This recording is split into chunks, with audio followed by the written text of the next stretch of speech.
The Middle Way Podcast with Pat and Saman.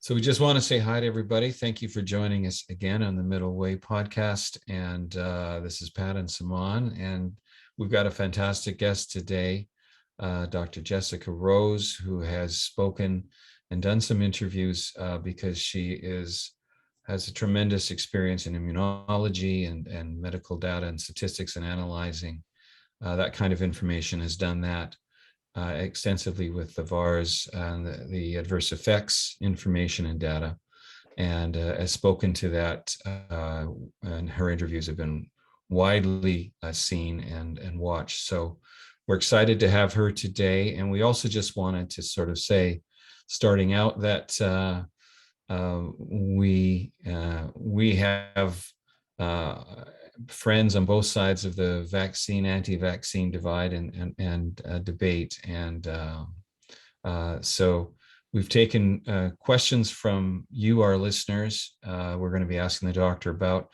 and we always just like to make clear at the beginning that any of the opinions and views expressed by guests on our program are theirs, and we respect them, and they're not necessarily views that our program holds. We're trying to stay unbiased and in the middle as much as we can. So just a little disclaimer there. And anything to add to that, Saman? I think the most important thing that I'd like us to remember going into this conversation and every conversation that we've had over the past couple of weeks, and we will have in the future, it's our aim to listen to everybody's point of view.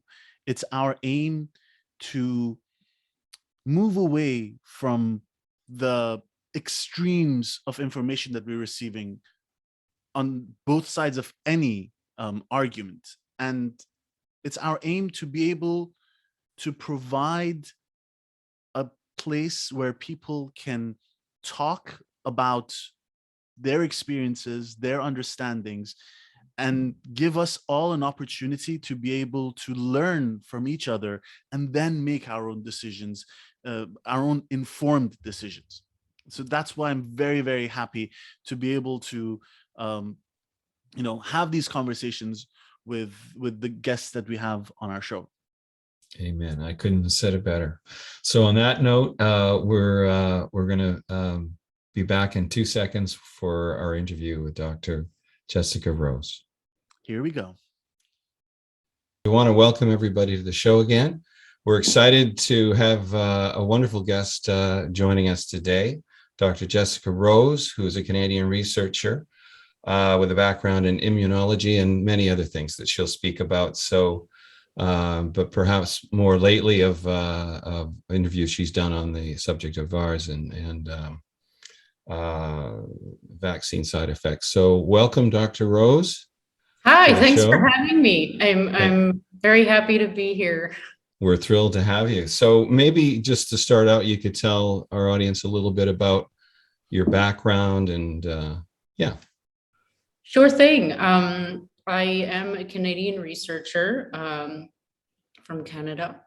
I have some applied mathematics and immunology in my on my CV from Canada, and I also have a computational biology PhD from Israel and a couple of postdocs in biochemistry and molecular biology, also in Israel, from Israel. And my duty in our latest ventures to try and bring truth and information to the world is analyzing VAERS data, which is the Vaccine Adverse Event Reporting System from the United States. I'm focused on this one data set. I think I'm going to be expanding outside of this particular data set soon, but yep, that's what I've been doing with my life for the last almost 2 years, and published a few papers out of it. And yeah, that's me.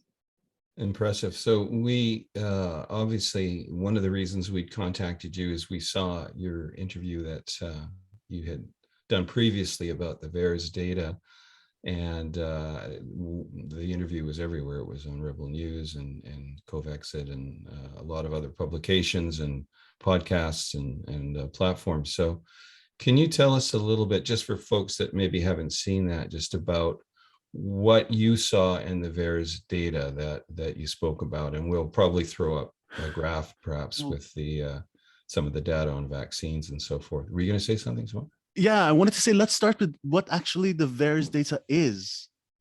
Right. Good idea. So do you And want to? Yeah. So I'm It's going to leave probably it to the better- expert. it's I'm better- not going to answer that question. I'm going to leave it to the expert. Yeah, I think Yeah, it's to better you that you guys. explain it than us. Exactly. All right. All right. So VAERS, as I said, it's the adverse event reporting system for the United States. And up until quite recently, probably nobody knew what it was. I didn't know what it was. I found out about it because instead of moving my life to Australia and becoming the world longboarding champion, I had to stay where I was because a pandemic was declared. And so I decided to teach myself how to code in R, and I needed a data set in order to do that. So I decided to choose the VAERS data because it was accessible, it's easy to download, and I anticipated, because of my background, that we were going to start seeing these files get larger and larger and larger quite quickly. And I wasn't wrong.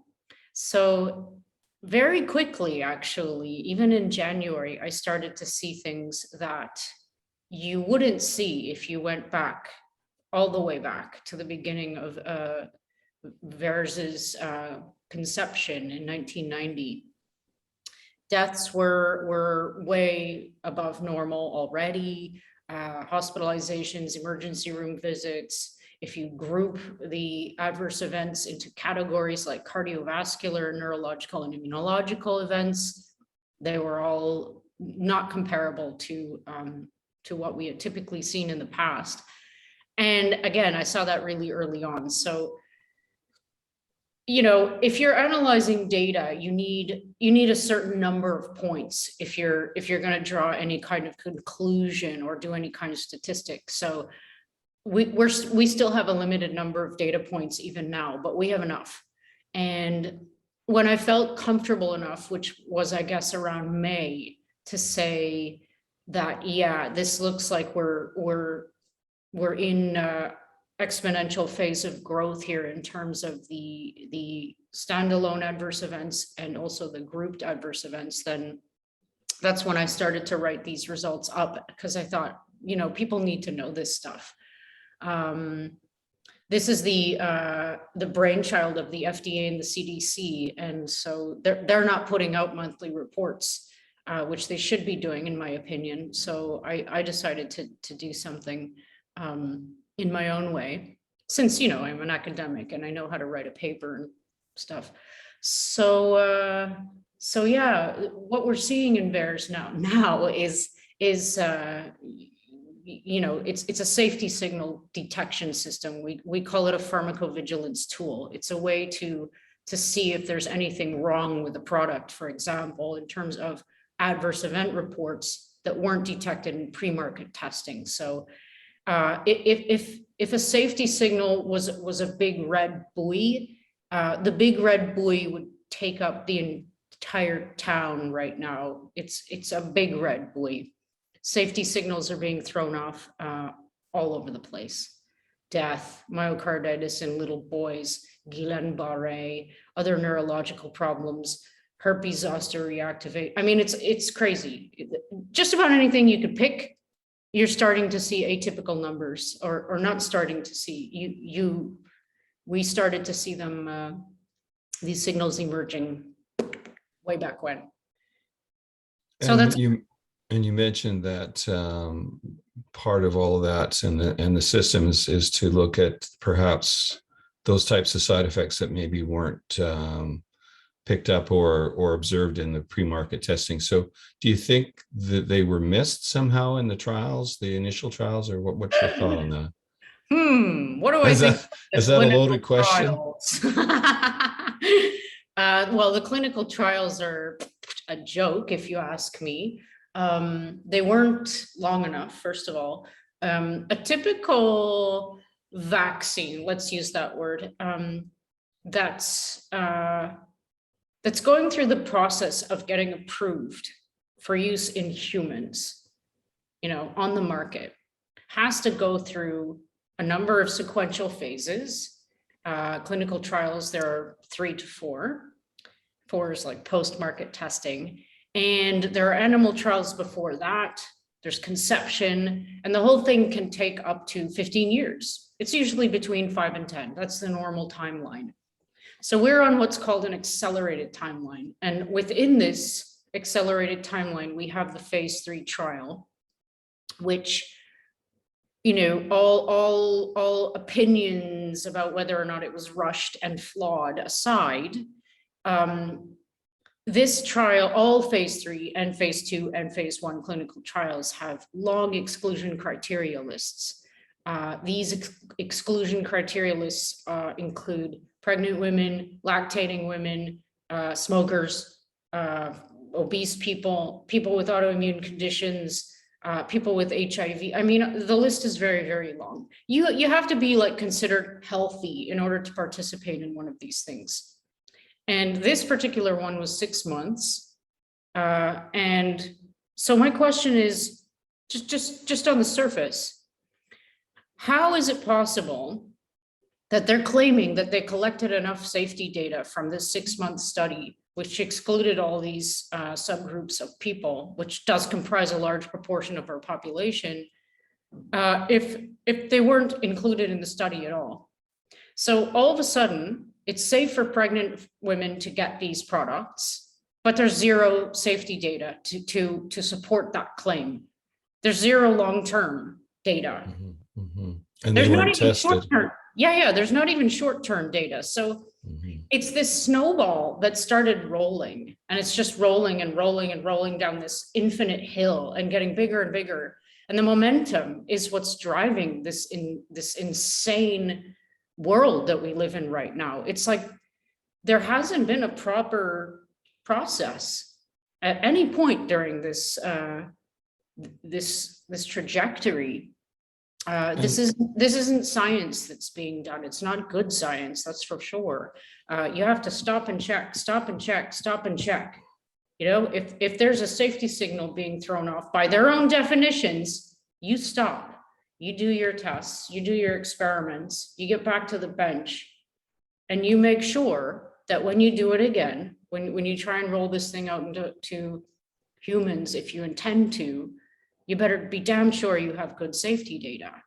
So, yeah. And what have you been seeing? I mean, I was thinking we might throw up the graph that you created in terms of comparing the side effects. Let's see what you got. I want to see what you. Well, I think we're going to throw it in, and we'll put it in after. But yeah, it's going to come in the magic of post-production. That's right. Oh, okay, that's great. Right. So point there, and you'll probably see it. That's right. Left a nice spot on your wall for it. Perfect. The next spot is on the list. That's right. That's right. So if you want to maybe say a few words about, or for folks that haven't seen that before or seen the previous interviews, just talk a little bit about what you found looking at the data and how you arrived at that graph. Which graph do you mean, though? Because there are so many. I mean, okay. The one I saw was looking at all of the side effects from vaccines in 10 years previously. Oh yeah, okay. So and then on the end of the column you had the COVID vaccine ones. Yeah, that's great. That's what I was imagining when I did this. So okay. Perfect. So that figure is anybody can download the VAERS data, by the way. There are 3 separate files. You just go to the VAERS website and you download the latest file, and you have a data file, a symptoms file, and a vax file. And so if you have any savviness, you can merge these 3 and get the maximum amount of data per VAERS ID, which represents a person who filed a report. So that's what I do. It's pretty basic. And you also have the whole list going back until 1990. So it takes a while. It's a lot of data, but you can download the whole thing and you can do comparative plots. So let's just say you want to see how many, like the total number of adverse events that were reported to VAERS for every single year. Well, let's just go back 10 years because it's the same thing if you go back 10 or 30 relatively. So let's just download the 10 past years of data and count how many adverse events were reported. Simple as that. How many VAERS IDs are in that file? And then you plot that as a bar, on a two-dimensional graph. So your x-axis is going to be the year, and your y-axis is going to be the total number of adverse events reported. So you do that for 10 years, going back to 2011, and then you do the same thing for 2021, which isn't finished, except instead of counting all of the adverse events, which includes all the adverse events reported for all the vaccines across the board, the MMR, the DTaP, the flu, etc., you only count the COVID-19 product adverse events. That's all you got to do. Then what you're going to see is an over 1,000% increase in the number of reports. You don't have to do anything other than that. That's enough. And if you need some more convincing, do the same thing for deaths. You're going to see an over 5,000% increase. And what everybody should know, and most people don't because we're all new at this, is that the last time people died from the rollout of a vaccine, an actual vaccine, this H1N1 thing, the cutoff value for the number of deaths before they stopped the program was 50. So 53 people died, and they said, hell no, we got to stop this. So they stopped it, which is what you're supposed to do. The safety signal was thrown off. Too many people, 50 people was considered too many to die in terms of a product that's supposed to be making you healthy. So we are now at, just let me get my fancy high-tech notepad here so I can go back in time and tell you what the number is today or as of last Friday. And this is only domestic data, by the way. When you download VAERS data, there's two sets that are at the most updated. There's domestic and foreign. I'm not going to talk about foreign data. So this is just the domestic data from the United States. And we are at 8,606 deaths. And that is a conservative value, okay? Because I won't bore you with details, but when you merge files, you lose field entries. So this is a very conservative number. And even more important, underreporting is a known imperfection associated with any adverse event collection system. They're only ever going to have a proportion of people reporting their adverse events of the whole population that is experiencing them. So how underreported do you think it is? It's a very good question. So I write a little blurb about that in my pharmacovigilance paper that I just put out in Science, Public Health Policy and the Law. And there are a number of people also estimating this, including Steve Kirsch and Matthew Crawford. These are colleagues of mine.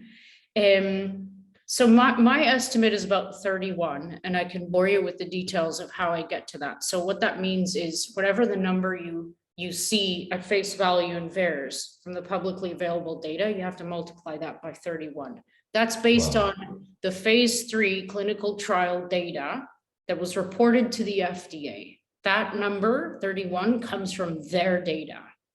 So again, this is the most conservative of the 3 estimates that we all got. So Steve, if you extrapolate that 31 times 8,000 deaths, 31 times how many reported adverse events? 500,000, 200,000. What's the number? Do you know? Something like 200,000. I'll tell you exactly now. Okay. This is my calculator and my phone. Excellent. So yeah, it's approximately 266,000. So think Times about 30. that.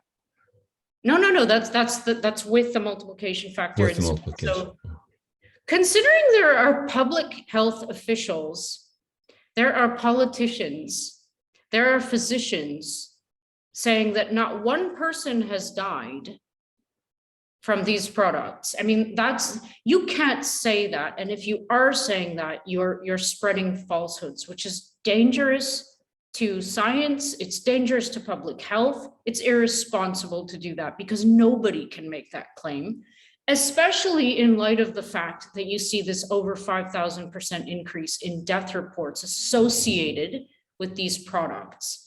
It's my opinion, and I've actually shown very strong evidence to support this, that they are causing the deaths. There are ways to show this.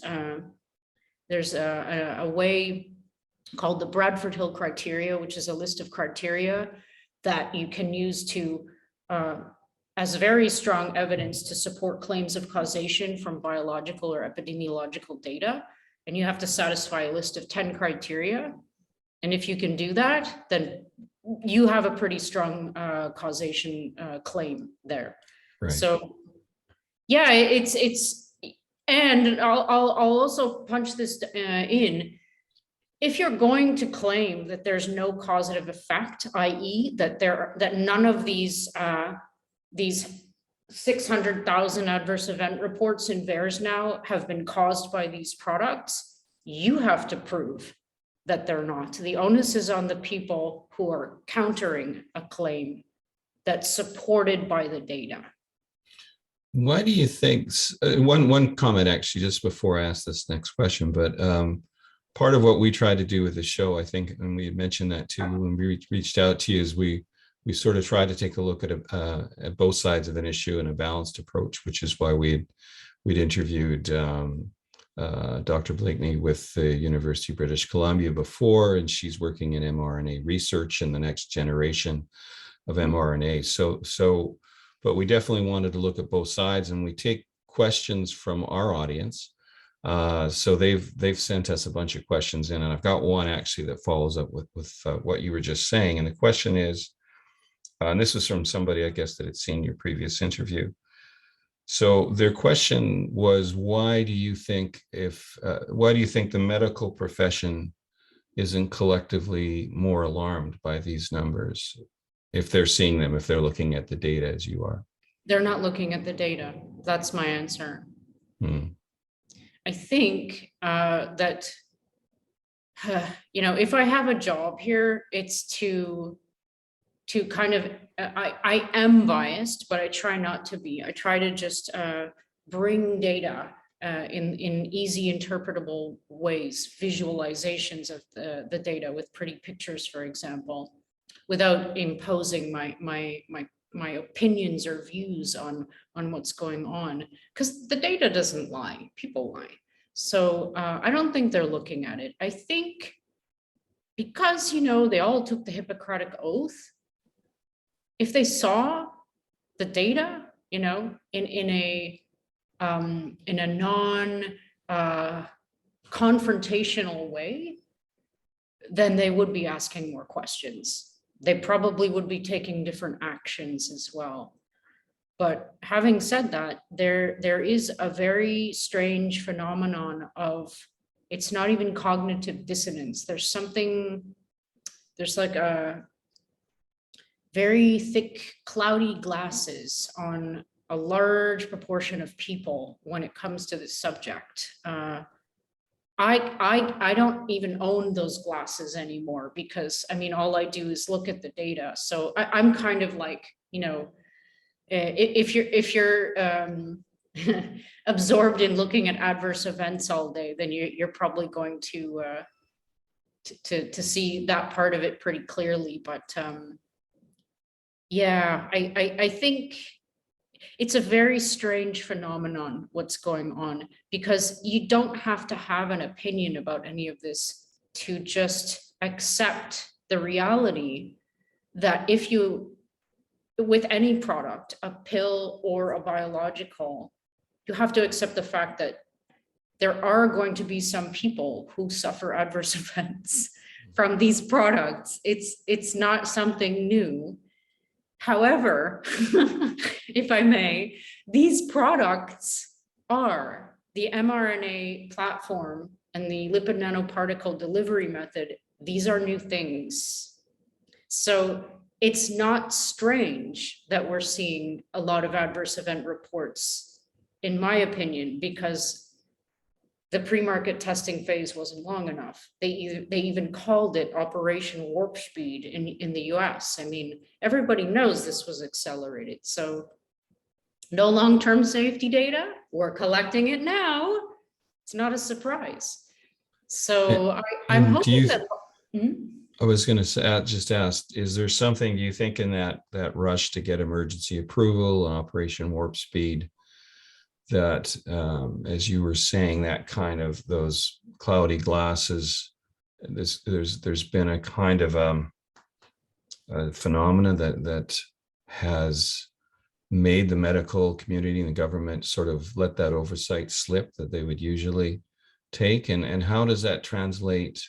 If that's true, how does that translate to how the scientific community is reacting to this? Are there, I mean, you're speaking up, there's obviously other people who are trying to comment and report on the data, but what's your sense of what's happening out there with the rest of the scientific community? Wow. The best way I can explain it is like this.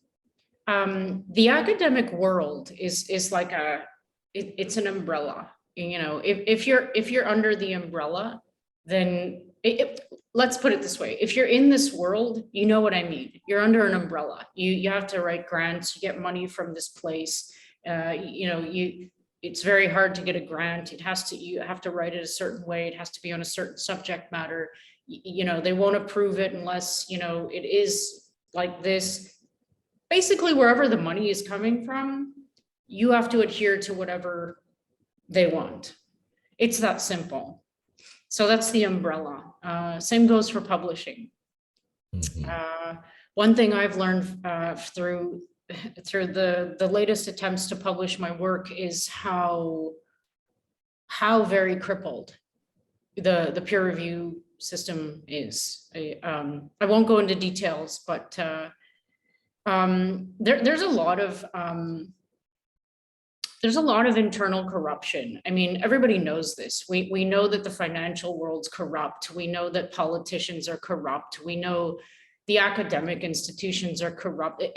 There's like, that's another thing we all know. It's like, but I think what most people don't really connect to answer the question is how corrupt these things are and how deeply rooted they all are, and how directly we're all affected by it without even knowing. So I guess that would be the cognitive dissonance part rather than the glasses part. I know personally that I can't really, I wouldn't really be able to talk easily with past colleagues, most of them, about what I'm doing now, because I'm sure that I've already been categorized as something, even though I'm not. I mean, the names that people are putting on each other now, they're just names that they're putting on each other. They're not based in reality. I mean, I'm probably one of the most skeptical, hardcore, rational type A, researchers. I might not be the best one, but I strive to never quit and to get the right answer, which I hope is rooted in some kind of truth or merit, scientific merit. I don't know. We've been talking about that a little bit on the program too, just what you're saying about the sort of the climate that's been created, I think, in the sort of anti-vax conversation. Part of our hope with the show was to, per the theme of the middle way, is kind of try to find a place where people can talk to each other, which is why we would love to have you talk to Dr. Blakeney and just sort of see if we can make some sense out of all this for an audience that's been polarized. Yes, exactly. And they're perhaps not. I think that's really important, what you just said, and also for people to know, it's like we're not polarized. We're not. Most of us would agree 100% that this sucks and all of us hate it. We're very united in that. Nobody wants to keep this going except for like 10 people who are making all the decisions.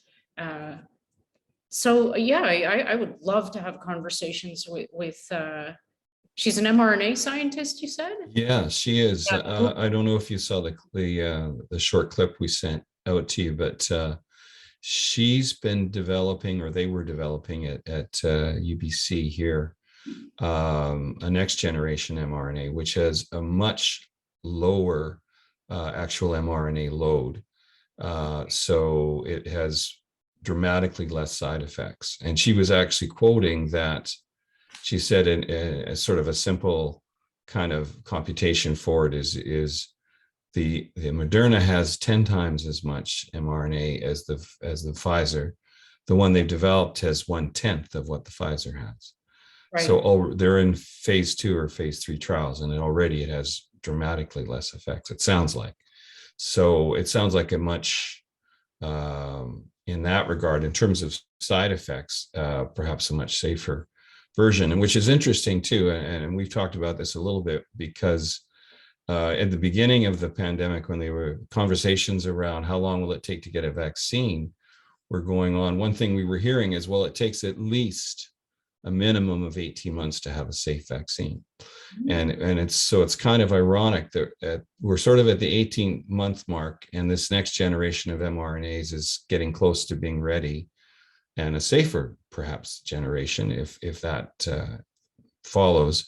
Plus also the Novavax vaccine is coming out as well, which looks like it will be potentially a safer vaccine. So that 18-month estimate that the virologists and epidemiologists were saying at the beginning of the pandemic it would take to get a good working safe vaccine looks like it's true. Look, it took 18 months. So perhaps this first generation of mRNAs that went out through emergency approval, maybe perhaps there were corners cut, or as you're saying in the testing, there were things that they didn't have time to do.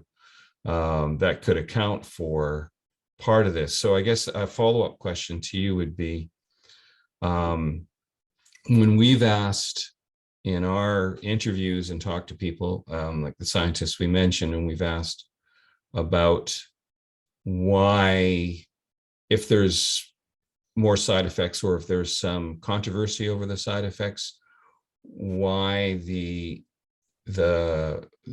still the insistence on going forward on this vaccine as a vaccine that's safe for everybody, and that message. And kind of the response that we've been getting, and it seems to be the response in the system, is, well, would you rather have you're a lot safer with the vaccine than with COVID. So that's been the comparison. And what can you say about that? Well, I'd like to bypass the whole thing and just go to the end game. And some people might not get why this answers the question, but it does. Ultimately, everybody has to be able to decide for themselves what course of action they want to take. If they want to get COVID, if they want to take prophylactic treatment, if they want to get injected, with what product. Everybody has to be able to decide this on their own. So as you're probably well aware, this mandate insanity is starting to take over. Australia's not looking like it's in a nice place right now. Not even Canada is looking good from many reports of my colleagues and friends. And the US, of course. What are you seeing about that data when you're saying not looking good in Canada, for instance? Oh, I'm not talking about data. I'm talking about like my colleagues, doctors on the ground, losing medical licenses and shite like that. I mean, it has nothing to do with public health to threaten doctors or to censor anybody who's recommending ivermectin, for example, as a proven course of treatment that helps people. It prevents them from getting to the ICU. I mean, a medical doctor who's got their ear to the ground will know this, because Pierre Corey and Peter McCullough and all sorts of other people are making this known. Like, listen, we're on the ground. We have seen thousands. We've treated thousands of COVID patients. We're still doing it. We've seen what works. We used our medical judgment based on the fact that we are trained professionals. We are medical doctors. We have decades of experience, centuries combined. And these are the protocols that we tested and that work. No patients in the ICU. So, the university I got my first 2 degrees from in Canada, in Newfoundland, issued I don't know, one of the news stations issued a public warning to physicians at the Health Sciences Center to, like, if they talk about this, like, for example, if they recommend ivermectin or hydrochloroquine or anything other than the injections, then they are at risk of losing their medical licenses. So that's the kind of thing that I'm talking about. And I remember, because when I was on Facebook, I reposted this, because this hits home. I studied there for like 10 years. And I'm like, how is it possible that this is even able to be a headline? To silence the recommendation of a medical professional? Are you kidding me? If it was one, known, loopy guy, maybe I could understand it, but then everyone would know him as Loopy Doc Joe or whatever. But if a large number of medical professionals, they all went to med school, this is not an easy thing to do. It's not even easy to get into med school. They got through, they're practicing physicians.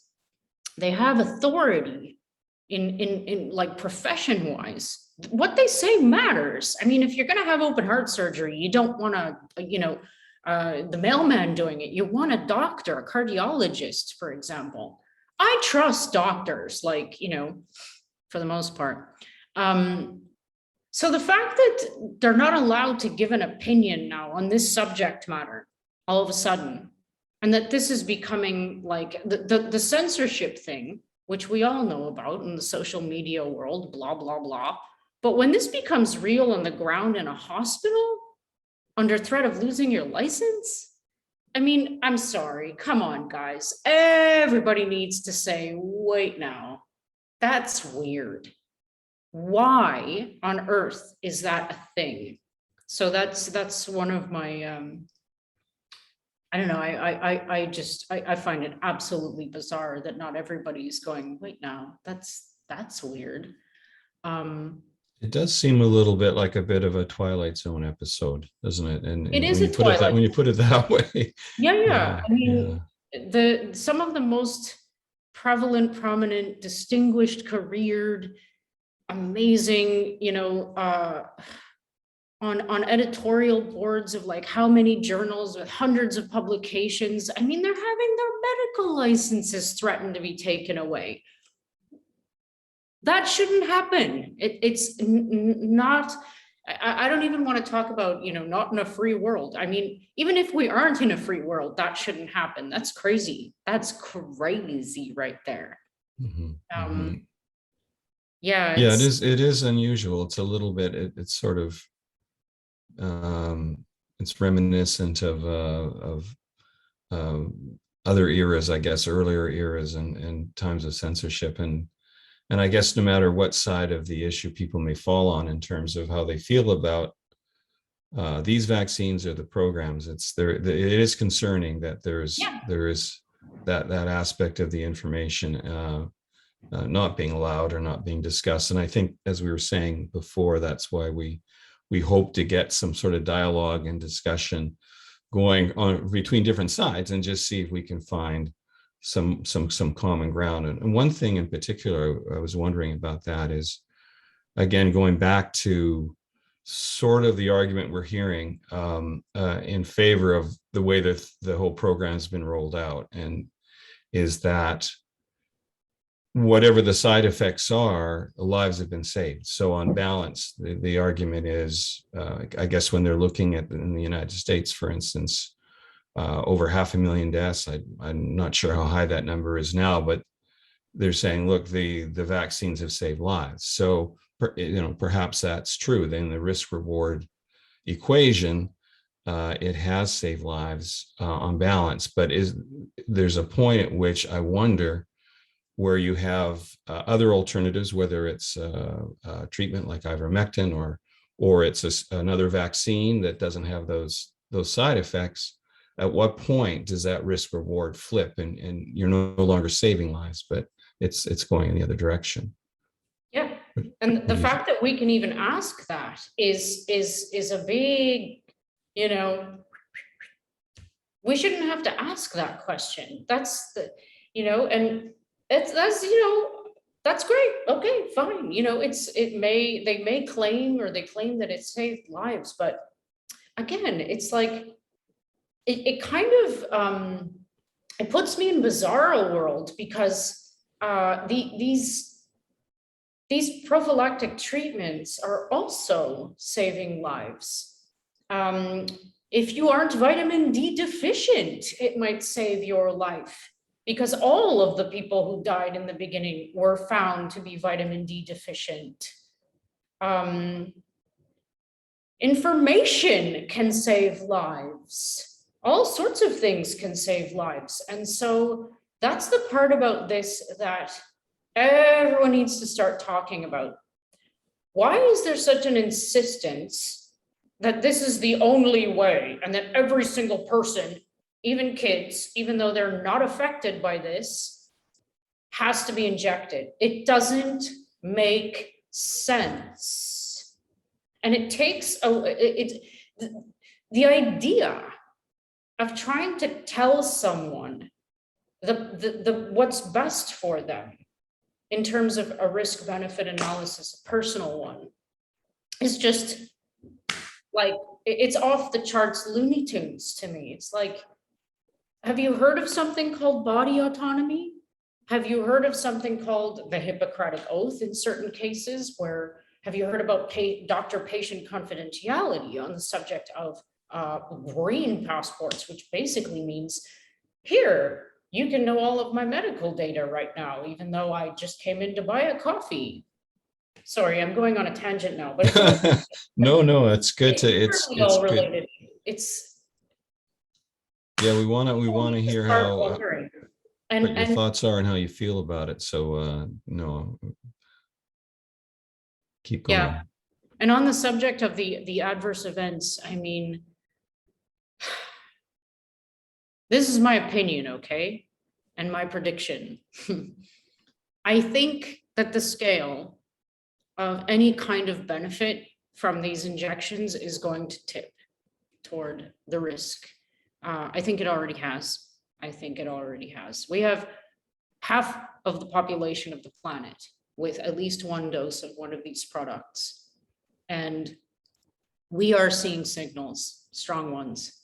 But what's more concerning to me, as amazing as I think the mRNA tech is from a conceptual point of view, I think because of the way that this functions and what we're seeing the spike protein in particular do immunologically, and because of things like pathogenic priming being a real danger, potential danger. Can you talk a little bit more about that, the pathogenic priming? I will. That James Lyons-Weiler is the one to talk to about that, though. He's the originator and writer of the paper, but I'll describe what I understand about it. But the longer term effects are starting to show up in VAERS, for example, now, autoimmune conditions and like chronic situations, let's call it, okay? This is an inflammatory response on epic scales.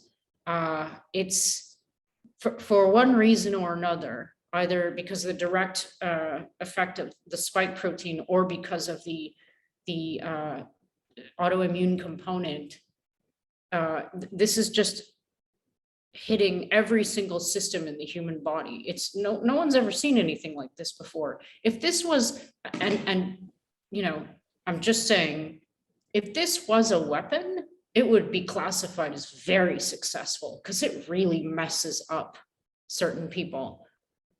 I think the certain people depends on your immune age, like what your immune state was at the time of the injection. Which depends on, it will depend on your age, your health, your BMI, all these things, whether you're vitamin D deficient. These are all factors that we should all know before we participate in a voluntary way in this experiment. Yeah, that's a question actually that I had about, for instance, the vaccine passport that's been rolled out in Canada and in BC where we live. And it was kind of unusual. I guess it was concerning to see that there was no exemptions, basically. So, which was kind of odd because when the vaccine first came out, they were saying if you have certain conditions, either don't take it or talk to your doctor, proceed with caution. And then the narrative switched somewhere along the way to, well, it's just good for everybody. So my partner has potentially an immune system issue that she's still getting checked out, Hashimoto's. So, you know, she's being very careful. I've actually, Saman's had both doses of the vaccine. I've had a single dose. I had some reactions. I had sort of chest pain for a couple of days. So I'm thinking I will wait. I was considering having the second shot, but I thought I would wait till perhaps the Novavax comes out because they say you can use that as a booster. But it just gave me pause. And I know when I've talked to friends, primarily those who have been double vaccinated, most of them don't know. When I spoke to them, they know people have had a sort of side reactions or effects from the second dose, but most of them don't know someone who's been seriously affected. The ones that do have a different point of view. The ones that in their circle, everybody's fine, are you know, feel like these are 100% safe, and so they believe the public narrative. So it seems to be an experiential thing. It's like, unless people know someone who's actually had a serious side effect, they're not questioning it, generally speaking. You're absolutely right, but let me bring something up then, that there's also a huge topic here, and that's empathy.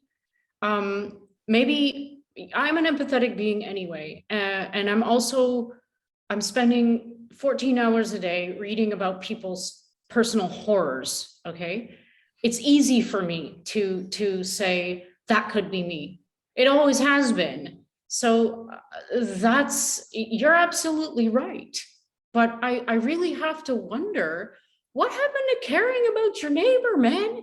If you're hearing that it's a thing in some people, even if it's a small percentage of the population, that there are problems with this, or that you're hearing that 15-year-old boys after dose 2 are suffering myocarditis rates off the planet's yin yang.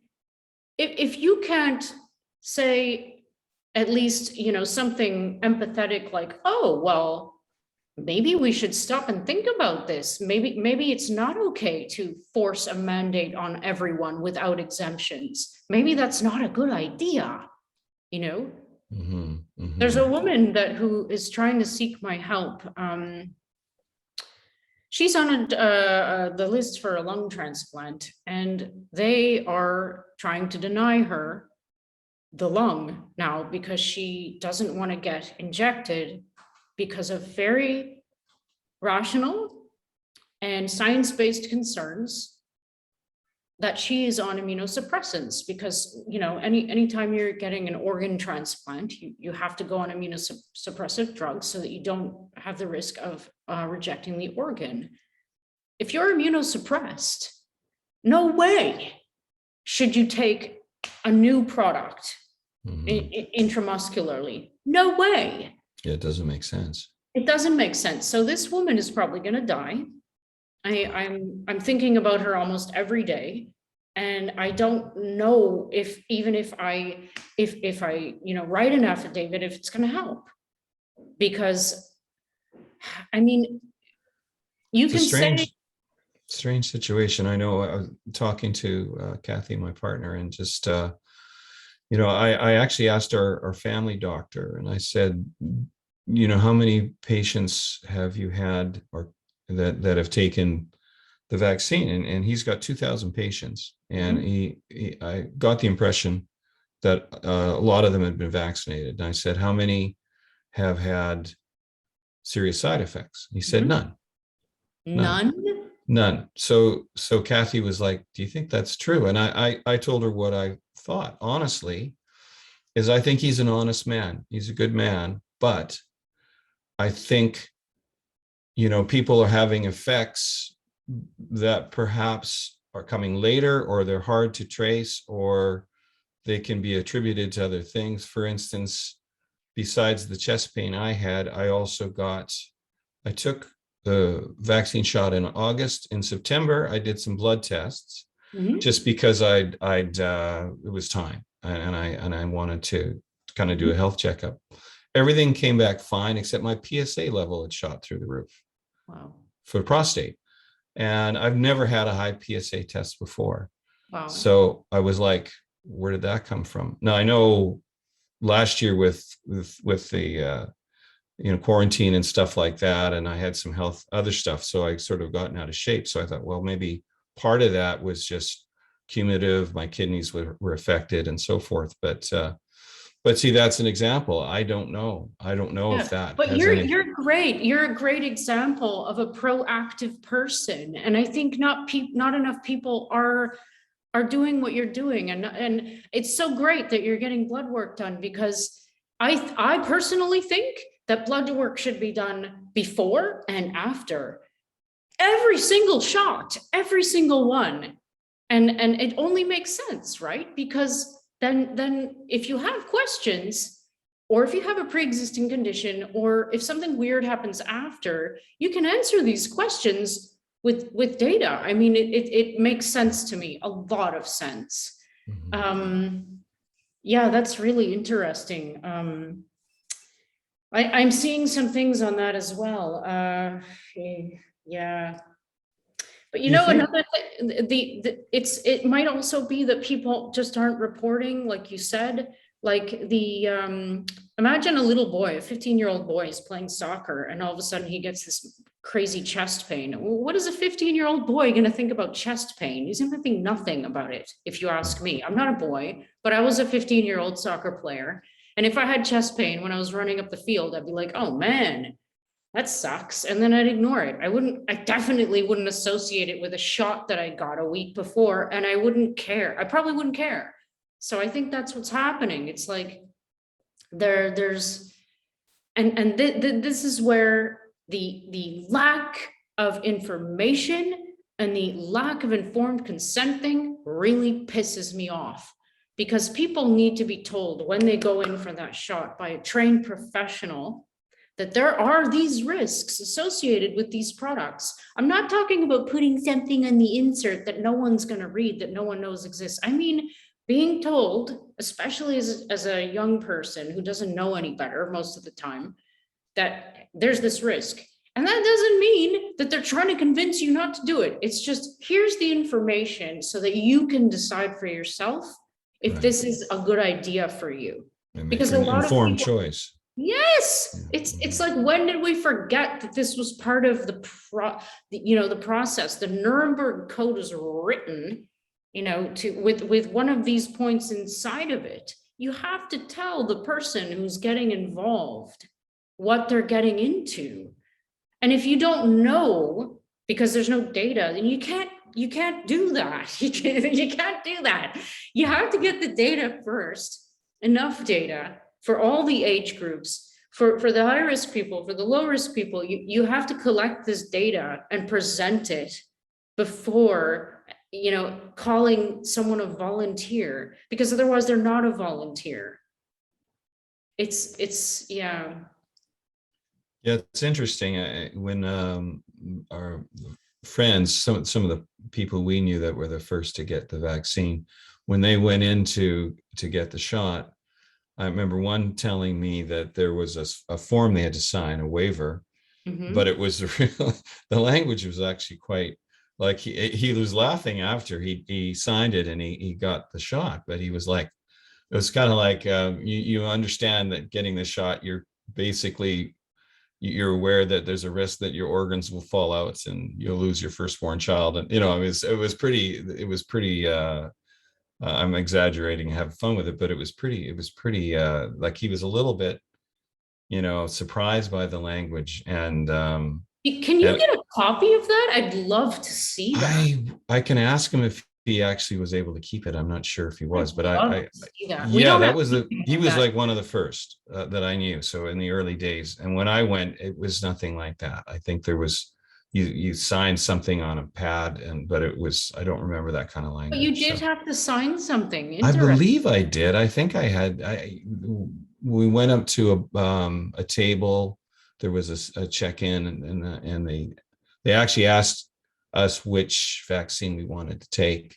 And Oh, wow. You had a choice too. we had Wow. a choice, which is really interesting, because here in Wow. Vancouver, if you go, like, it's Vancouver, you, as a Canadian, you probably know BC a bit, in Vancouver. So there's often people call Vancouver the Greater Vancouver area. So it's actually a bunch of small municipalities that are grouped together. So here, depending on which municipality you go to get the shot, it's a different thing. So in Vancouver, there was no choice. You just had, if you went, you go to one of the vaccine stations or places, you get whatever they got. We went out to Surrey, and then I got a choice. So they Wow. they offered Moderna or the Pfizer, and I'm glad I took the Pfizer compared to the Moderna.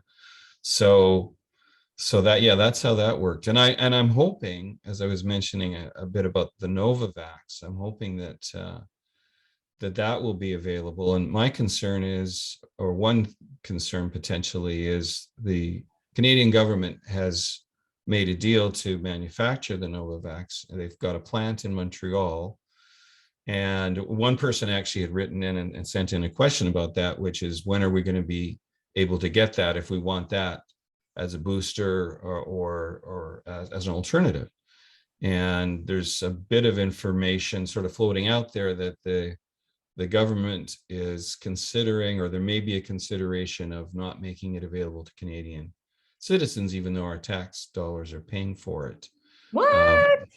well, because That's weird. n- yeah, and the rationale, or the discussion in the article, was because um, Novavax was originally, the Canadian government signed a deal with Novavax, I believe, and if I got this wrong on the dates or anything, my apologies. So I'm just speaking extemporaneously here, but they had done, they had signed a contract to order millions, I think 40 or 50 million doses of Novavax, and it was going to be manufactured in Montreal, and it was supposed to happen in the summer of 21. And then Novavax in their trials had there were some hiccups, some things they weren't sure about. They pulled it back. They pulled back their request for approval. So they did, I guess, the opposite of what was happening during Warp Speed.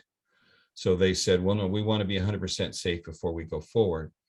Because of that, my understanding is the government was thinking, oh, okay, we can't count on getting these doses of this new vaccine at a certain time. So they ordered more of the mRNAs of the Pfizer and Moderna.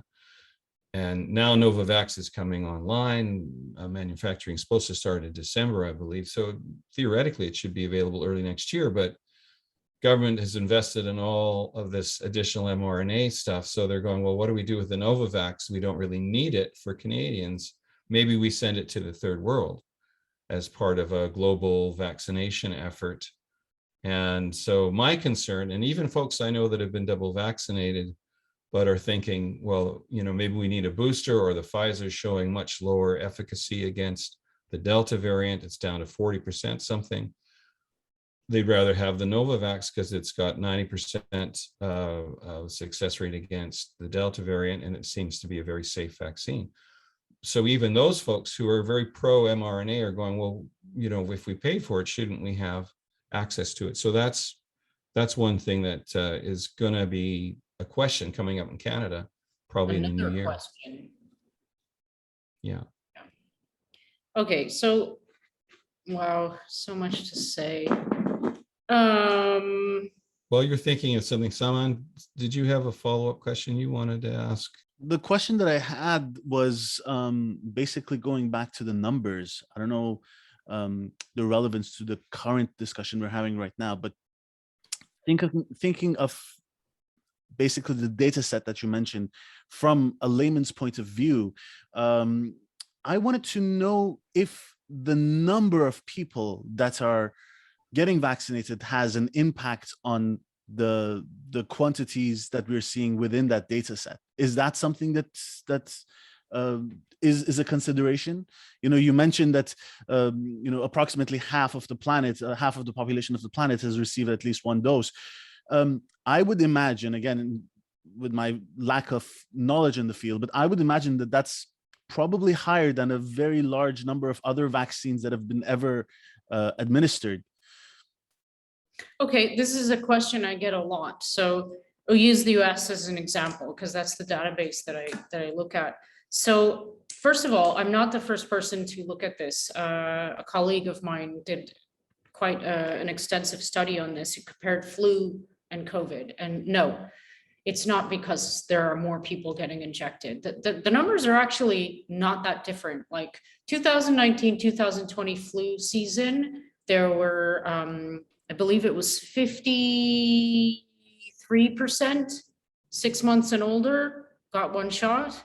And it's something like 57% one shot in the US for COVID. So they're really comparable, just off the top of my head. But a colleague of mine has done this. And another question that people get that's related to that they're trying to figure out how come, why is there such a big discrepancy here? And they're trying to blame it on something called simulated reporting, which is like, people, filing reports that are fake because they're anti-vaxxers, no, this has also been studied. A report was put out about this, and it's about, first of all, he was able to determine that about 67% of reports that are filed to VAERS are made by medical professionals. And of course, there are duplicate reports, but they don't show up in the publicly available set. So if you actually counted all the duplicates, I mean, the numbers would be much larger. But yeah, no, these are actually more adverse events that are occurring. You can look at this from many different points of view.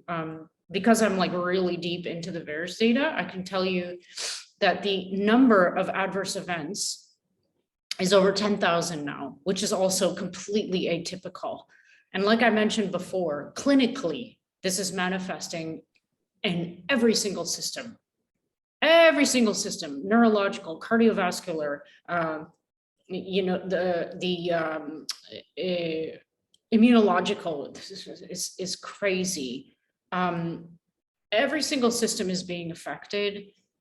And the actual. And were you saying before that, from what you're seeing in the data or hearing in the field, that the state of a person's immune system beforehand is a factor?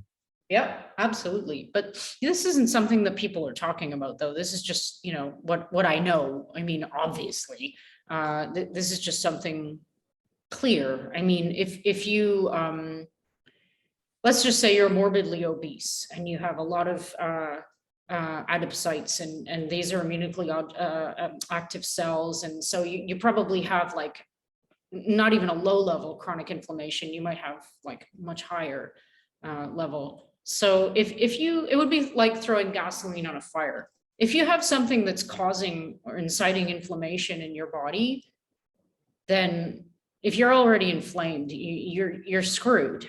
Like there's no scientific way to say that. So because it's interesting that there people like we were trying to figure out, there were a number of comments about from listeners who are saying, is it just folks that perhaps have prior comorbidities or prior conditions? But we've seen from the data and from watching actually your prior interview as well that it's affecting people who've never had certain conditions. So we thought, well, what's the if someone hasn't had a heart issue before, but they're showing up, they have an adverse event and some kind of myocardia or a reaction, what is the common denominator? So what you're telling us and what we're seeing, I guess, is that it's the immune system that's, perhaps the important factor is where is that individual's immune system at? And if they take and have an adverse reaction to the vaccine, it could show up in an area they haven't had a problem before.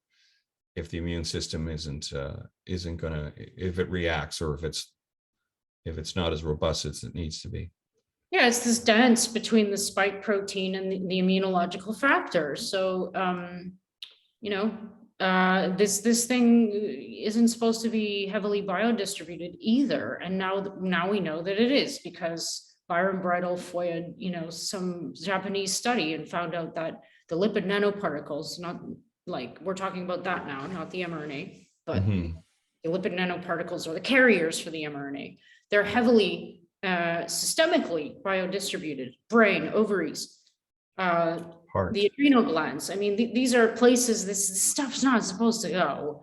And we have no idea what the effects of that would be. And we have no idea if these localized spots are producing mRNA itself, because that's what's supposed to happen. The mRNA is the template to encode the spike protein. So are massive amounts of spike protein being produced by our own cells in these local regions? And is that why we're seeing, say, so many women having miscarriages, or 93-year-old women starting to bleed again?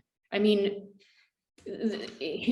these are only hypotheses so far, but like there are too many weird anomalies going on here, and not enough opportunity to answer this in a real way, in the scientific way. I mean, do you think is anybody studying that? Like what you just said, for instance. I'm sure there are labs all over the world who are going to start putting out, I hope, some good papers, but because that theory you're just saying of that, because those lipid nanoparticles are showing up in different places, as the Japanese study showed, and we actually asked Dr. Blakeney about that as well, because those particles are showing up.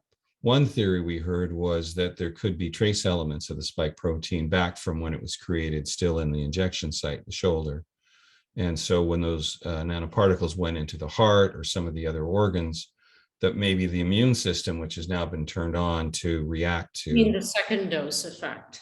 Yeah, it's been activated to react to the spike protein by the first dose, so the second time it says, oh, okay, it doesn't know it's just a lipid nanoparticle in the heart, it's detecting a trace element of the spike protein, so that goes into a reaction which creates the inflammation, myocardia.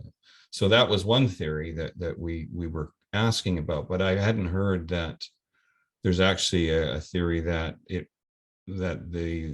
there might be actually new mRNA creation within those organs. Who knows? We don't know. We need to do these studies. I mean, we're going to do them on mice and rats first, I assume, or some animal model, and then I suppose we'll start collecting data from humans. But like, why are we doing that now after putting it into so many people? It's not the way it works. And I don't know if it's because people don't realize that that's not the way it works, but it's. You think part of it is just the kind of the phenomena of being in a pandemic, and something that we haven't experienced in our lifetimes before? Do you think we're in a pandemic from a virus? Well, let me say, I do, but I guess and I know there's different opinions about the severity of that or the reality of that, but I guess the point is, even if it's just a perceived pandemic, people are responding in unusual ways. I mean, that's part of what we were trying to address with the show and talking about the middle way point of view, is just that there's the polarization, the pulling at people, pulling society apart through this whole phenomena. The effects of quarantine, the distance, and the disconnect between people and groups of society. It feels like there's been, quite dramatic social effects, individual, personal, and social effects. So, and the way people react it's unpredictable. One of my best friends, lifelong friend, known him for 40 years, and we were supposed to get together last weekend, and he called me up just before and said, I can't get together with you. I can't hang out with you. My doctor said I can't hang out with anyone that's not double vaccinated. And I'm like, you got to be kidding. God, there's so much wrong with that. I don't even know how to start unpacking it, dude. I know. So I know. sorry. I love him. I love him. And at some day in the future, I hope we have a laugh about it. But it was just like, Me too. wow. See, I could never have conceived of something like that happening before. So yeah, we are in a pandemic of fear factory. Every single doctor I know who's treated COVID patients, like the actual frontline people, not the virtue signaling ones, the actual people in front of our elders and our fellow humans, are all saying the same thing. This could end tomorrow. Let us treat our patients with known and effective treatments. There is, we have all the tools that we need to end this. So we're in a crisis, but it ain't a pandemic from a virus. Like, how would you it's very characterize it? clear to everyone who's a virologist, an immunologist, or doctor who's been treating patients. It's very clear. If this was a crisis of a virus or a pandemic from a virus, you better be damn straight that at least a few governments around the world would say, use everything in your battalion to help our people. We can't have our country crumble like this. Use whatever works. Just try. That's what doctors do. That's what they have trained for. Let them do their jobs. And by censoring them and taking away their licenses and telling them you cannot prescribe this known effective drug, you're not letting them do their job. You're killing people, as a matter of fact. In factuality, you're probably killing people, or at least having them end up in the ICU when they didn't have to. So yeah, that's what I think about this. I'm guessing, or I would get the impression from what you're saying, you've probably talked to medical colleagues about what they're encountering on the ground. So I guess that's going back to an earlier question I had, which is, we're kind of in the public given the opinion that this is the program, it works, everybody's on board, the medical profession's on board, and then there's an alternative kind of behind the scenes kind of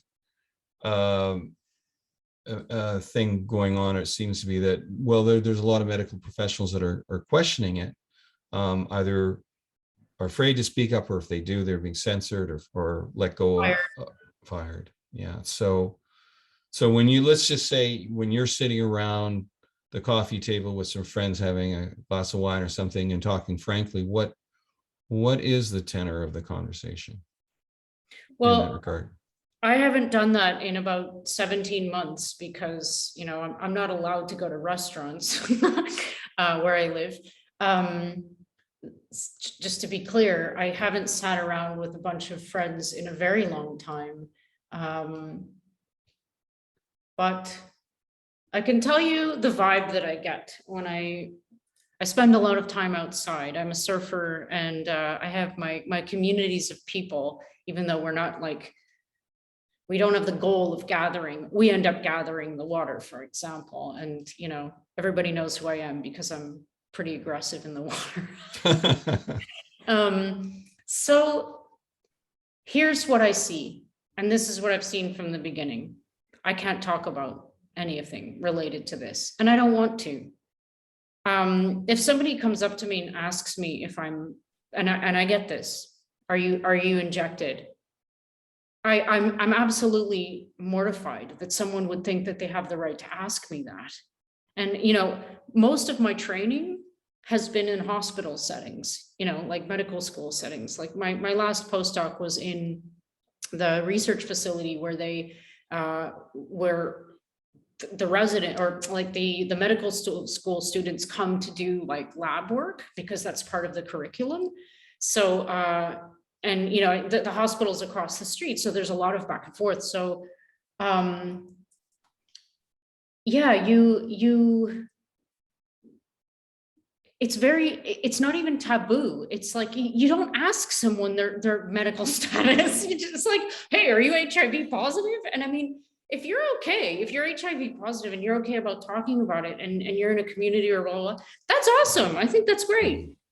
Be happy, promote what you need to promote, and talk about what you want to talk about. But like, to think that it's become normalized. And I'll tell you another story after this. To talk about your status with regards to a pathogen is so bizarre to me. So yeah, there's no conversation about this. I find it too energetically draining. It's kind of like the norms have just dropped away. Completely. Yeah. And so I recently started a Talk Teen group. I thought it was really important, and I'm honored to be someone who is, the person that teens can come to ask questions to. It's a Canadian group for now, but we're trying to make it international. So we've met only once so far, but That's so cool. That's really cool. Oh, yeah, it is cool. I think it's so good for me too, because I get to talk to these brilliant little people who are like they're the light. They're going to be our future, and they're so strong, and they're so lonely right now, which is breaking my heart. So it's like, and I'm lonely too. So it's like we get to help each other not be so lonely. But so one of them told me that in their school, this is a 12-year-old, okay? Ottawa, I think they're in. They told me that it's popular now with all their, Instagrams and their phones and stuff, that they're talking about being single dosed or double dosed, and it's like all the rage to brag about, how many doses you had. Like, and I didn't have to cross many barriers of belief to believe that, because that's what teenagers do. It's like everyone wants to belong. Everyone wants to feel like they're in the group. Nobody wants to be rejected. And so I get why it's happening, but it's so bad. And nobody sees it that way. Like, it's, to me, if I'm not a mom, but if I was a mom, my kid came home and was telling me stuff like that, I'm like, you're not going there anymore. Like, this is, it's like, I don't even want you to run the risk of thinking that that's a normal thing. That's not normal. That's not normal. And like, you're saying and as you're saying, you're pointing out, that's a teenager thing, wanting to belong. But I was just shaking my head, because that's what I see in the adults. I see there's such a kind of momentum, amongst, people just that I know, and there's just like they want to belong. Like, why I had a close friend show up from South Africa, and he wants me to come there and work with him on some stuff, and so he's working on these amazing projects, and so he's laying out this whole sort of job offer for me. It's like, nice. He's enrolling me in this vision, and it's an amazing one. And I'm like, yeah, South Africa would be very cool, and that would be great to do, at least work with him a little bit there, because we've done stuff together before. So it was exciting. And then he's going, so great, so I'm going to bring you to South Africa next month, and we're going to start, and we're going to do stuff. I'm like, well, I'm not double vaxxed. He goes, what? And it was kind of like, well, everybody's double vaxxed. You can't do anything without being double vaxxed. You can't travel. You can't. So there's just this kind of, everybody wants to belong to that club. Yeah, and it's you nailed it right there, because it's like you revealed something that kind of naturally leads you to have to reveal more about your own health, and maybe you're not comfortable doing that. Nobody has to feel like pressured into revealing stuff going on in here. Like I never do that. It's nobody's business what's going on with me. If I want to talk to you about it, then I will, but I usually reserve that for like my partner or a close friend or my doctor. It's like, those are the people that I'm gonna, reveal stuff. Like, you have a very valid reason to not only be hesitating, but to be just saying, I'm not going to consent to another injection at all, because I am too afraid of what might happen. And I don't want to scare you, but I tend to start caring about people that I know for 30 minutes. So I care about you now. I have a good friend who's now also an advocate for stopping the madness, who's younger than me. He's 40 something, never had anything wrong with him in his life. An athlete, body weight index is great, amazing diet. He got the first shot, he had chest pain. Second shot, he has a massive heart attack. And now he's on blood thinners, and he has to go to the doctor. Like, he has physio. Like, his whole life has changed. So not to freak you out, but like, it's these things are I know so many people that have been detrimentally affected by this, who I mean, it rocks my world that I don't know that many people. You know what I mean? It's like my subset is small, and if I'm hearing this many, then that's a percentage, and that translates to the world. So it's like, and we're seeing the adverse event data. So it's like, and so many smart people, medical doctors, nurses, they're saying, I don't know, I've been seeing too many people come in reporting adverse events, and I kind of don't feel comfortable about this. And what's happening to them now? They're getting fired. It's like there's too much imbalance here. Like, I saw some of that firsthand. There was a protest here in Vancouver against the passport. And I mean, I'd already gotten the first dose of the vaccine, was planning to get the second. I'm pro-vaccine when it's a safe vaccine. Fully vaccinated, out the Indian. Exactly. My partner Kathy's the same way, and she's had vaccines all her life. She believes in them. It's just, with her immunus issue and this particular vaccine, she wants to hold off, and she's gotten heat at work.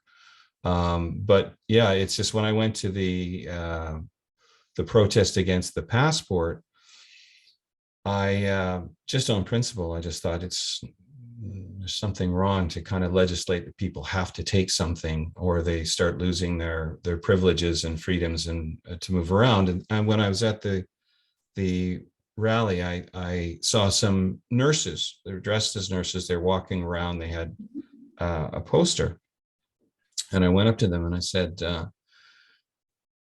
are you in fact nurses, and would you be willing to be interviewed for the show? And they said, yes, we are, and no, we aren't. we are nurses, but no, we're not going to be interviewed. And I said, well, so off the record, how many of your colleagues feel this way, like feel you're against the passport or concerned about side effects? Or, and they said a lot, but you won't get anybody to speak on the record. And it's interesting. I ran into a woman in a restaurant that I go to and frequent. She works there, and I've known her for a while, and I hadn't seen her for a while because I hadn't been to this particular restaurant, and she had gained a lot of weight. And I'm like, I don't want to say anything. I just said, how are you doing? And she said, not so good. And I said, well, why? And she said, well, I took the vaccine and my whole body's falling apart. She said she had a number of cascading reactions.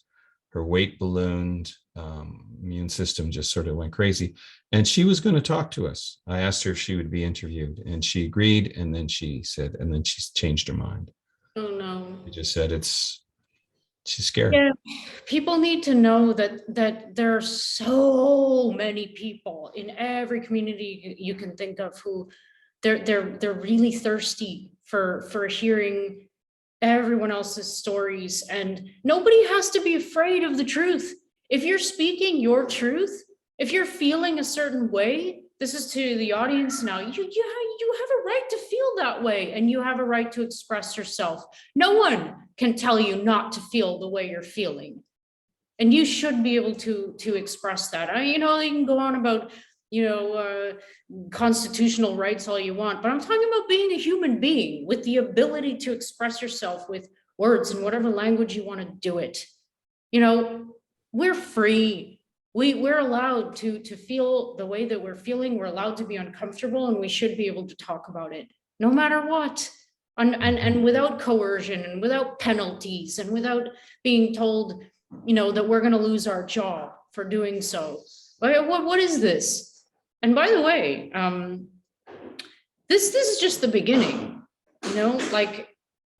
First, you're not going to be able to, go into a mall without having your green passport. And once that's kind of, become the norm, it's only going to get worse from there. Very soon, what we're going to start seeing is that you won't be able to easily not just provide for your family by working your job, but you won't be able to get food.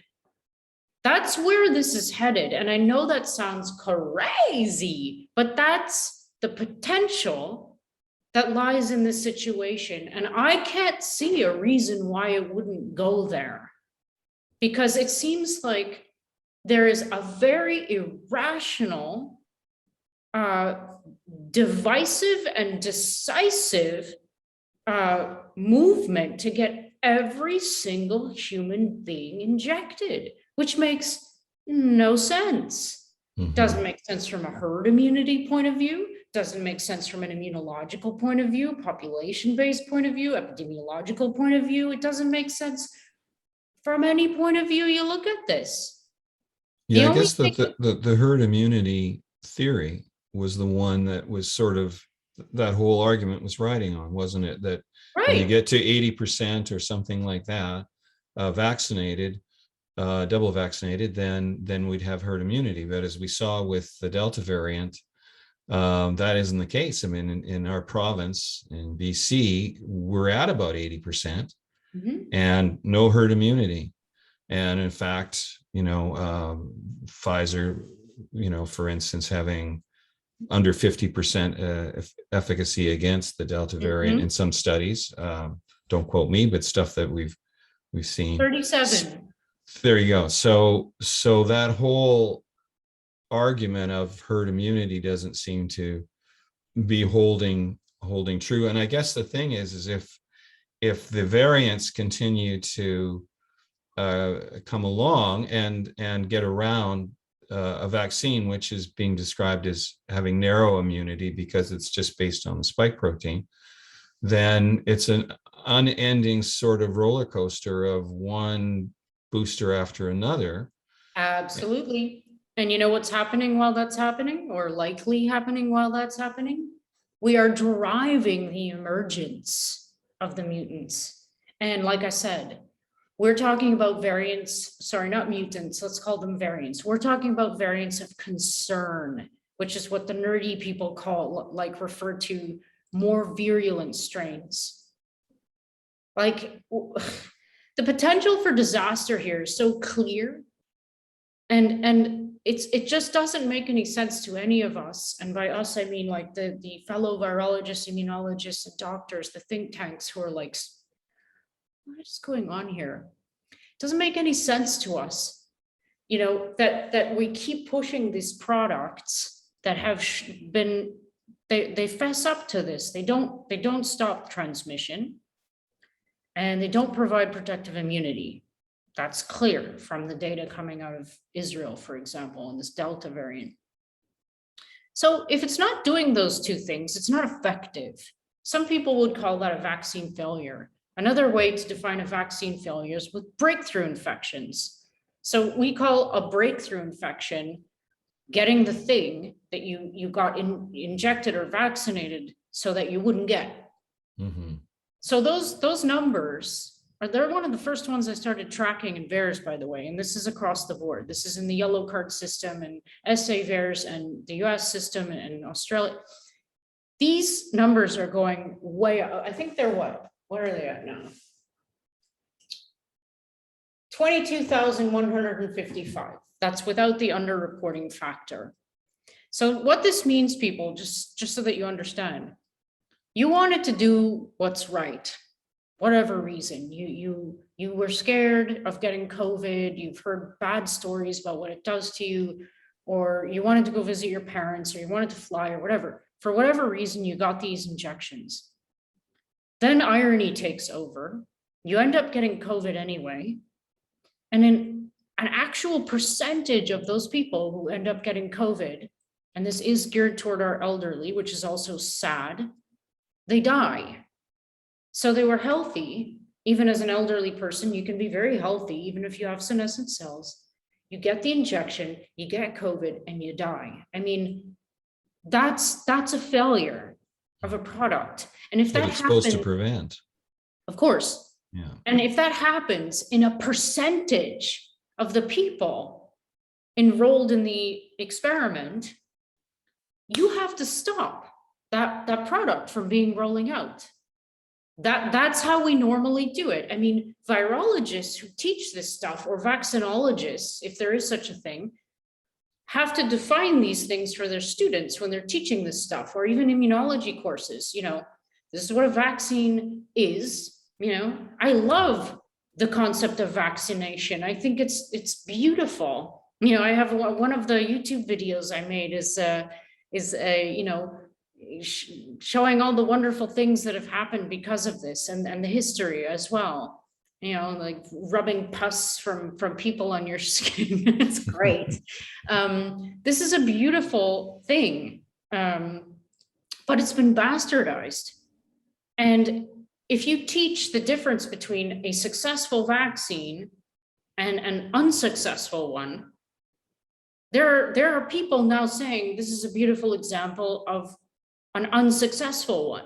Mm-hmm. Okay, these are the experts. These are the people who are teaching everyone. These are the ones teaching the medical students. Like, it's like, why is someone with no medical training and no background in immunology, et cetera, dictating, you know, that everybody has to get injected no matter what? That doesn't make any sense. That's all anyone has to realize here. So, no, I Dr. agree. Rose, And you raise a good point, and I think this is a point in our conversation where I can actually bring up this point. What needs to happen? What needs to be happening? I mean, from everything that you've mentioned today, everything that we've talked about, how should we actually be, you know, responding to the virus? To the virus? Well, to the pandemic, as you put it. Yeah, I need clarity. Are we talking about like the circumstances surrounding us now, or are we talking about the pathogen? Because those are really different. Well, I guess both of those are very, very important topics. How should we be dealing with the pathogen, and then how should we, as a society, move forward to make sure that that we are all safe and we can go back to some semblance of, you know, life as we used to remember it? Okay, so I personally think that life, it already is as we remember it, in theory. This could all end today. I've been saying that forever. We have the tools to manage high-risk populations, and instead of marginalizing our elders and leaving them alone to die in old folks' homes or in hospitals or just throwing ventilators down their lungs. Let's treat them with the respect that they deserve and have earned for becoming elders. This is, I'm getting loud and angry because this part really boils my blood. The stories I've heard about how our elders are being shuffled away, and the number of them that have actually filed VAERS reports after dying and have been disappeared from the VAERS system. That's a whole other subject. It really makes me angry because I love our elders. I hold them in such high regard because they have the best stories. They've lived these amazing lives. They have so much to teach us. And what are we doing there? So I digressed. We have all the tools to hold them in the highest esteem and regard, and to make sure that if they get COVID, they're going to be fine. They still have immune systems, even if they have senescent cells, like I said. If they have clean water, healthy food, air, love, attention, they will be fine. And I truly believe that. I think that this can all end very quickly. In terms of the virulence of this pathogen, the virus itself, there's nothing to worry about that you wouldn't normally worry about with a bad flu, quote unquote. I really honestly believe that, and that's coming from my background now. So how would we, if that's the case, how can we understand the numbers, like the fatalities in the States, for instance, where they've had hundreds of thousands? I don't believe a word of it. If you're asking me about the death counts, I don't believe a word of it. There's too much like on the ground information that I have about the way that the death certificates were filled out, that I don't pay any attention to case reports, which are based on this PCR thing, or the death reports. This has nothing to do with, like, you know, having weird ideas about this stuff. It's just like, if you're going to focus on data, it has to, the source has to be somewhat reliable. So I, from the very beginning, before I formed any opinions about this, I put no weight on the death numbers. I know that you have to some degree, but I don't. What are you hearing about how those death numbers are being compiled? And you were saying in the reporting, what is it? What is it? They're not being filled out properly. For example, if somebody comes in, and there's two levels of this. There's pre-injection level and there's post-injection level. So somebody comes into a hospital, they don't have, you know, or they come in for some reason, I don't know. And somebody, let's say, well, you have to get a COVID test. And this is all BS too. Kary Mullis is the one who designed this thing. It's meant to amplify DNA. It's not a diagnostic test unless you combine it with sequencing, but I digress. This test comes up positive, and we all know that these things have false positive rates, like out the yin yang. So that person automatically is shuffled into a COVID wing or something, and something bad happens. I don't know. They actually came in with a problem and they end up dying. So they'll be written down as a COVID death, even though they didn't have COVID. They didn't come in with COVID. They came in with something else. I don't know, an unrelated heart condition or something. So they're being written down as the cause of death because they're incentivized. They're being paid to do this. This is true. The hospitals need to make money, you know, too. So they're being incentivized to make sure that's written down as COVID death. It's not. They didn't die from COVID. So that's what I mean. It's like, I would love, there's no way we can find this out now because it's been buggered from the beginning. Pardon my language. There's no way to find out the true number of people that died from COVID, which is really irritating for someone like me because I love you live for the data. I do. And it's like, ooh, you know, that I've been saying that from the beginning. And by the way, I just want to backtrack to something else. Another nightmare for the data analysts in the world now is this weird thing that's being promoted. And Canada is one of the places where you can mix products. It's actually written. It's written on the website, do not mix with other products. If you started with Pfizer, you finish with Pfizer because, it could be bad if you don't. They actually write that down. Mhm. And from a data point of view, if something starts going wrong with a particular manufacturer, like you start finding out that Pfizer is more highly associated with breakthrough events, or the Moderna product is more highly associated with childhood myocarditis, then if you're mixing these products, unless you're individually analyzing the doses, and with myocarditis, for example, you don't see this until after dose 2, then you're not going to be able to, it's going to be impossible to draw conclusions from data. Do you know what I mean? It's like, Mhm. besides the physiological concerns, and then it's, sorry if this offends people, but it's a no-brainer. You don't mix stuff like that. We don't know enough about them individually. I know a lot of people who've done this, by the way, and I'm like, I recently got off of Facebook because I can't handle it anymore. I literally can't handle what I'm seeing there anymore. It's like I care too much about you guys to watch you do this anymore. So Yeah. I know that we've had this like 15-year relationship on Facebook, but I'm bye. It feels, So- and what's interesting, it just, I know we probably have to wrap up shortly, but I just wanted to, a brief anecdote. I had a friend I spoke to recently, and she hasn't vaccinated. She doesn't want to, and for all the reasons discussed, and she's going sort of off grid. She's going out to the country to live because she just is very dismayed by what's happening in society and the whole thing. And actually, she's quite depressed.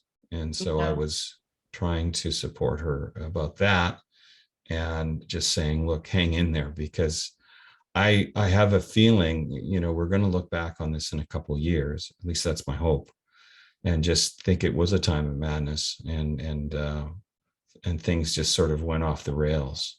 So I'm just throwing that out to our listeners out there, that no matter which side of the issue you're on, whether you're a strong for the vaccination program that's being promoted so far in society, or you're not comfortable with that, and you're not anti-vax, but maybe you're just anti-disvax, whichever side of the divide you are, I really hope people can come together, and let's see it less as a divide, but rather a crazy time that we're all in, and we have to kind of together sort of figure our way through it. And that's why we've so much wanted to talk to you, Dr. Rose, because the data it comes back to the science. At some point, we have to look at the facts. Yeah. And I think it all will come back at some point in the future. We'll be looking back and saying, what can we learn from this? What did we miss? What did we ignore? What can we be better at? And hopefully most of us hopefully can look back from a place of health. I hope you're right. First of all, did I answer your question, someone from before? Oh, you're Sorry. Thank you very much. Yes, you did. okay. I hope you're right. My mom used to say, "This too shall pass." When I was feeling crappy, like right before I almost threw away my master's degree in immunology, I really almost did take this thing and throw it out the window, because Mom said, the night is darkest before the dawn, and this too shall pass. And it's true. And then I submitted it, and apparently it was one of the most well-received things they ever had. So not to, anyway, it was a great success. But a smart mom, smart mom. Anyway, I think that this, we were asking earlier, what do we need to do? We need to do this. We need to talk, in a friendly, intelligent way. This division thing needs to end, because we're not divided, people. We all want the same thing. We all want to have, like, a job that we like, and a family to see and hug, and we want to run, in the gardens, and we all want the same thing. So there's no reason to, we don't need to do that to each other. It's not going to help us move forward. So yeah, let's do more of this. Absolutely. And actually that would be a perfect sort of place to invite you to come back and speak with us. And Dr. Blakeney said she would be part of that as well. So Great. yeah, let's keep the dialogue going and see if we can find that middle ground. Awesome. I love to pick her brain. Really.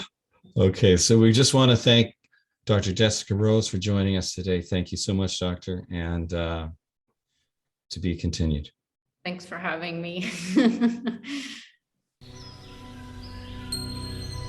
The Middle Way Podcast with Pat and Saman.